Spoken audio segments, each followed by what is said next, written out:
पदार्थ तर तोच असतो, पण त्याच पदार्थाला जरा हटके नाव दिलं, की तो पदार्थ आपल्याला खूप असा वेगळा वाटतो. तर चला आज आपण असाच एक पदार्थ बनवणार आहोत. तर आज आपण इथे प्रॉन्स बिर्याणी म्हणजेच आपल्या मराठीत कोळंबी बिर्याणी बनवणार आहोत. तर इकडे मी गॅसवरती पातेलं ठेवलं. थोडीशी तयारी करायची बाकी होती, तोपर्यंत पातेलं करपलं. मग तर काय त्याच पातेल्यात मी तेल घातलं, त्याच्यामध्ये सगळे खडे मसाले घातले, आलं लसणाची पेस्ट घातली, कांद्याऐवजी माझ्याकडे कांद्याची पात चिरलेली होती, ती घालून घेतली, टोमॅटो घातलं. त्याच्यामध्ये मी 2.5 चमचे दही घातलं. पुन्हा त्याच्यामध्ये 1 चमचा बिर्याणी मसाला, 1 चमचा गरम मसाला, 2 चमचे लाल तिखट घातलं आणि साफ केलेली बिर्याणी घातली, मीठ घातलं आणि झाकण ठेवून मस्त असं तेल सुटेपर्यंत शिजू दिलं.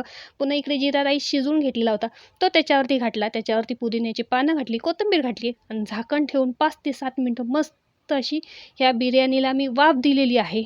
आणि झटपट इकडे आपली प्रॉन्स बिर्याणी किंवा कोळंबी बिर्याणी तयार झालेली. तुम्ही सुद्धा नक्की ट्राय करून बघा.